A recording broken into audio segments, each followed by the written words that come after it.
The revelations these past few weeks have been very significant and potent, and without any kind of script or cue card or anything, I just wanted to come on here because there's anxiety in my chest, but it's not deep.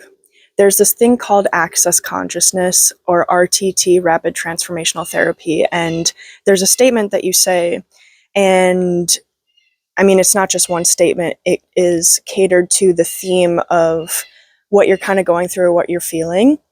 And basically, you say the statement, and if the feeling gets lighter, that means it doesn't belong to you. If the feeling gets heavier, it means that it is yours. And right now, without trying to seek the answer necessarily, just sitting with myself where I am right now, allowing, and also kind of trying to be vulnerable and talk to the camera about what kind of brought me to this spot in my, with my feelings. So I came into divine union recently, and unless you've experienced it, you can never expect or predict how it could feel. I don't want that to sound bad or anything, but that was genuinely my experience, where I went in thinking that I knew what it would be like. And in reality, it's so much more than that. It strips all layers of illusion, all ego. And so when we are raised in a society that has us build self-concepts off of programming and groupthink and all these very social things, because we are living in human bodies, to have everything taken away, it's like, crap, who even am I? That sounds intense, because it is. So through this beautiful union I've entered, we are both so embodied, we have both grown and have gone through our own initiations and activations. And so being able to finally be with somebody where we can practice those skills and actually apply the healing that we have individually gone through in an active partnership. It's been so profound. And I realized, I was like, crap, what's coming up for me is, I think it's my ego feeling like it's dying, feeling like it's in danger, when in reality, what we were raised in was the danger, but we were raised to think that it wasn't the danger. Follow the rules, do what you're told to do, be on the path that was paved for you, and you will be successful. But I started seeing the fault in that, and seeing the cracks, when it was specifically in the career category for me. You know, I earned a bachelor's degree. I still have no regrets, even with my own reflection, self-healing journey, my soul searching, even with what I know now, I still don't regret doing that, because I learned a lot, and the experiences and the contribution it made to my life overall was priceless, you know? So I have no regrets. It's just, I was told that I would be guaranteed a certain life with a certain income if I did this thing, and that did not happen. So that kind of was the beginning stage of this, well, what is life to me? What self-concepts have I built upon myself, or perhaps what was put onto me that I kind of took on and thought it was coming from me, when it was never actually me?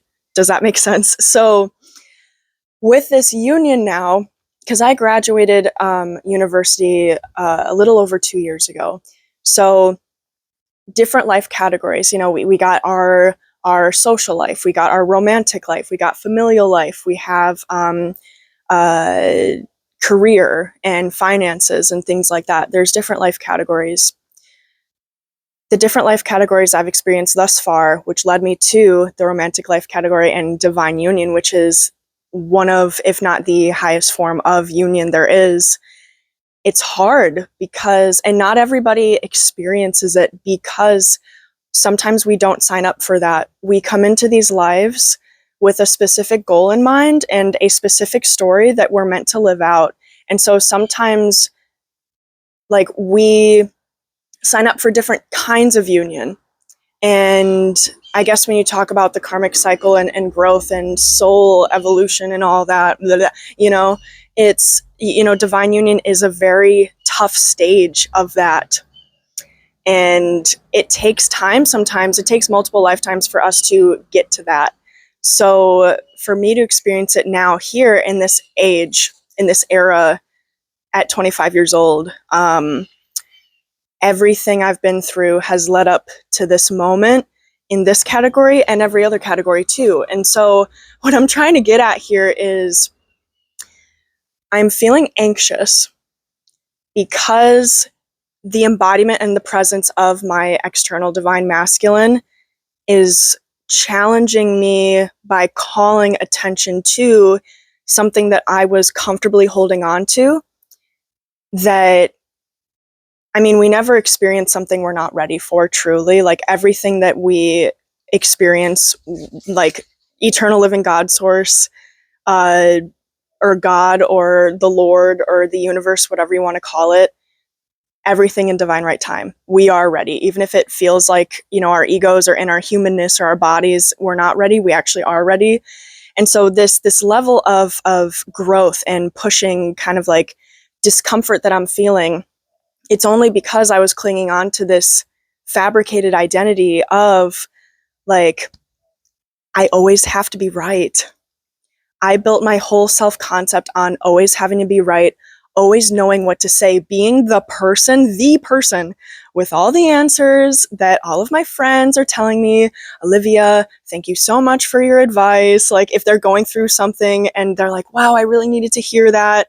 And as a mentor, that's not bad. It's not a bad thing to be somebody who is a helpful, like, I don't want to say influence, but a helpful energy, somebody that can help people see what they might not be able to see themselves. It's just that concept. My ego has kind of clung on to it in a deeper way that I didn't realize until my masculine brought it to my attention, of how badly do I need to be right? How much, to what degree do I need to have all the answers in order to feel more significant and more, like, I guess, I don't want to say worthy, because that's not what it is. It's like just feeling more of like an actual person in this life, like feeling like I matter and I am significant and what I do makes a difference and that I am valid as a person and I deserve to be here. I guess it is worth. It's very interesting how I was able to break that down in lifetime. But yeah, so I'm feeling so anxious because, like, part of me is almost like, is this bad? Like, am I bad? Like, and that whole thing in itself, like, bad, there's no good or bad. That's another structure. That's another, like, meaning, because in spirit, there is no meaning. Spirit is everything and nothing all at once.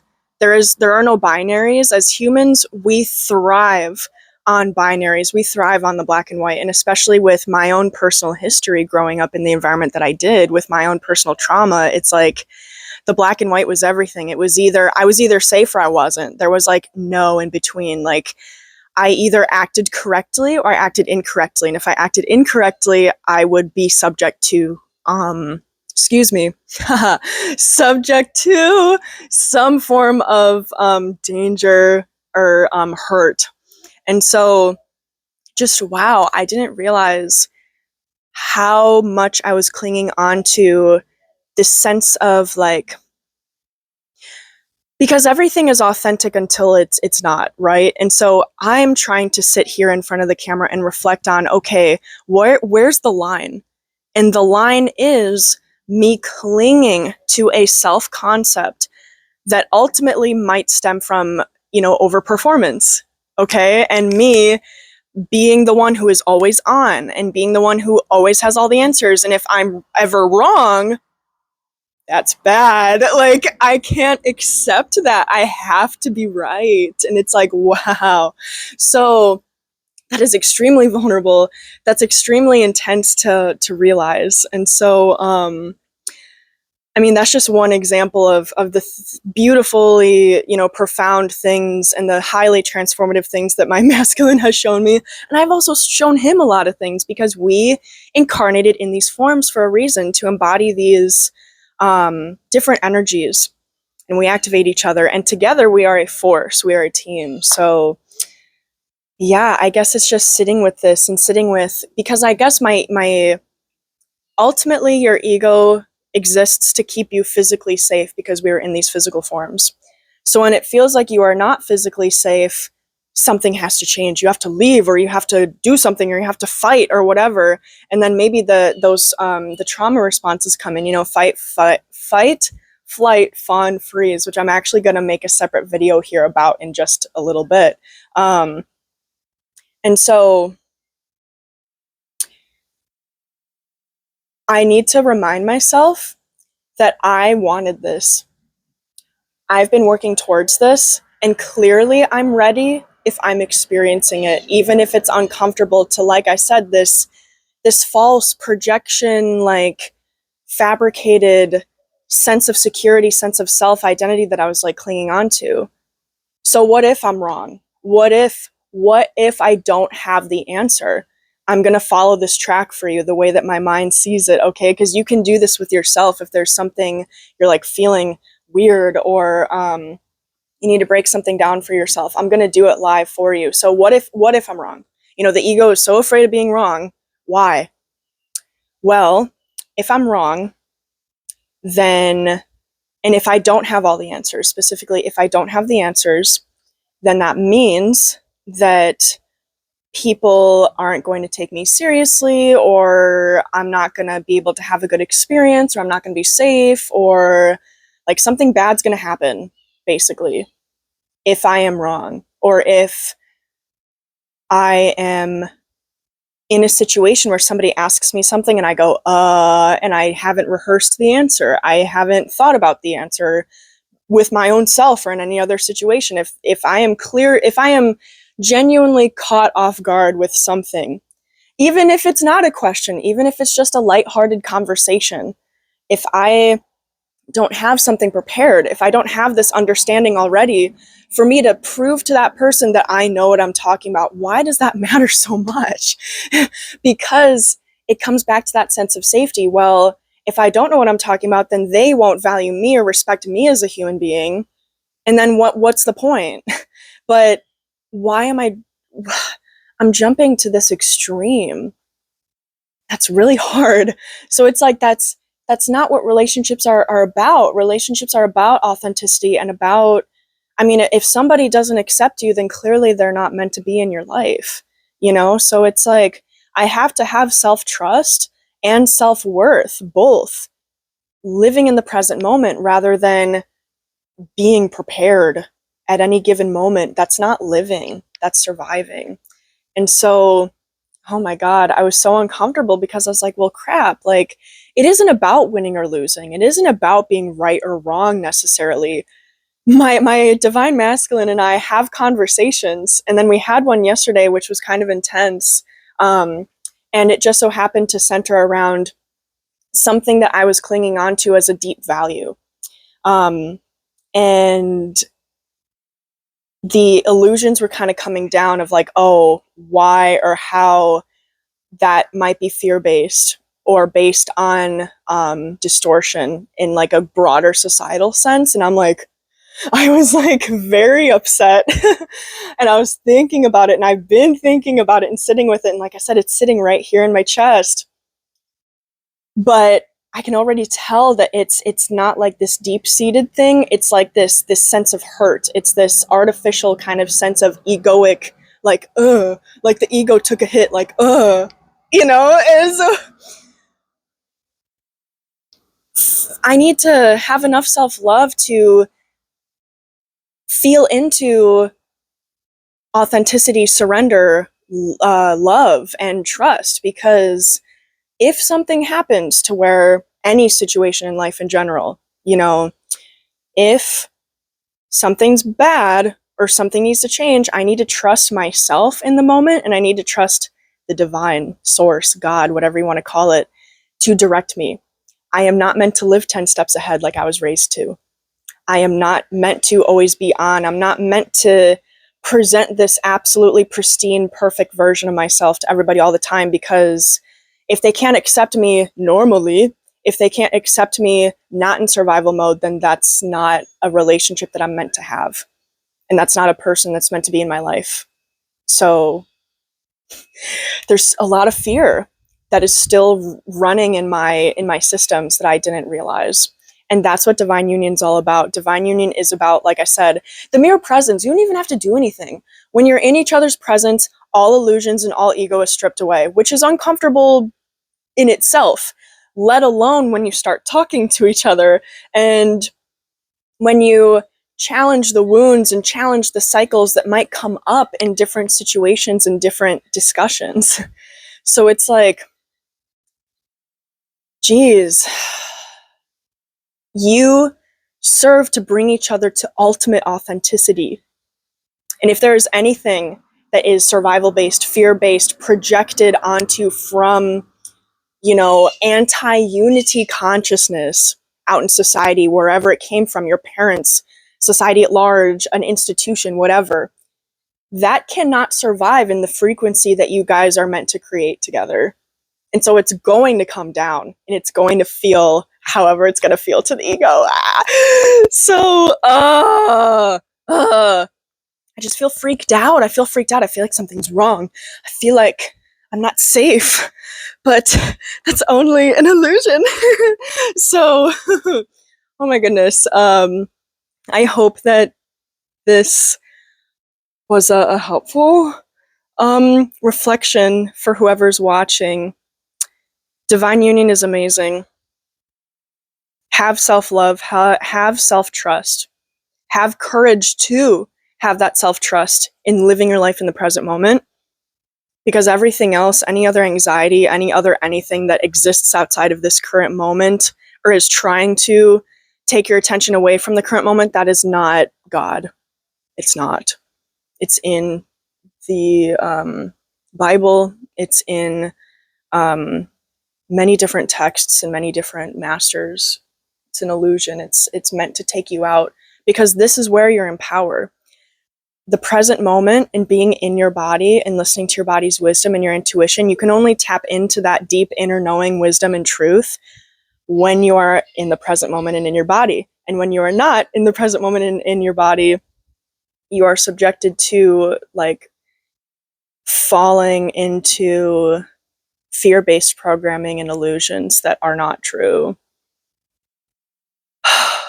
So this is huge. I mean, and something I wrote down actually at the very end of my conversation with my external divine masculine yesterday was, what did I say? I don't know. This is my phone. I'm filming on my phone. I don't know if I can exit with it still recording, but it's something along the lines of, when we embody higher consciousness in a human form, it's going to feel gross. It's going to feel uncomfortable because this is a human form.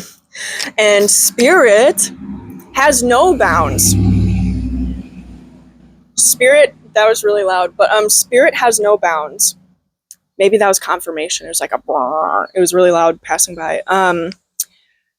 Spirit has no bounds. So for us to be in a bound physical body, I mean, we can't leave unless we astral project, but like that's semantics. Just stick with me here for this like example. We're in this body and we technically don't leave and aren't supposed to leave until we pass at the end of this experience, right? So to put something boundless and limitless in a vessel, so weird.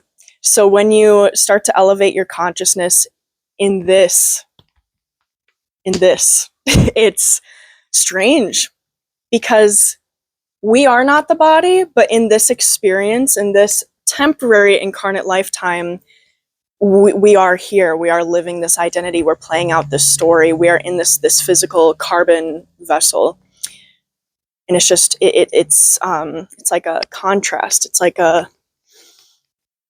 doesn't match up almost, you know? So it's like elevating yourself to a place that technically we are not wired physically to be in, because we're wired physically to be in the 3D, in this body. So it feels strange. It does feel wrong. It does feel strange. But it's actually right, because we are not the body. As much as our ego and this animal brain of ours that's keeping us alive every minute of every day, telling us when to eat, telling us when to drink water and all that, you know, telling us when to run away if there's like actual danger or whatever. That's like a whole other thing. But when we have this thing keeping us alive constantly and telling us to do those things, but then we're tapping into this higher awareness that sees beyond that and transcends all of that, we are not the body, but this brain tells us we are. So it's like, it's let me know how this is resonating, or how you're feeling, or if any part of your journey has brought up these feelings and these similar themes of revelations in you. I'd love to know. It's very, very interesting. It's very interesting. We create our own experience. We create our own vibration and our own reality. Ultimately, it doesn't matter what society tries to tell us or convince us is happening, because we are all source. And when we remember that, we are all magicians. We all create our own experience. Like I said, I'm just, okay, I'm like rambling now, but it's a lot. It just kind of pours out of me. It's so much. So, okay. Ego, consciousness, ascension, transcendence. Yeah. So thank you for watching. Thank you for joining me on that journey. Like I said, when I started this recording, I had no idea what the heck I was going to say. And I think it turned out good. See? This is me rewiring myself. This is me proving to myself that I can talk in a way that is like understandable and eloquent without preparing it ahead of time. Okay. I love you guys so much. I hope you have a wonderful rest of your day, week, and I'll see you in the next one.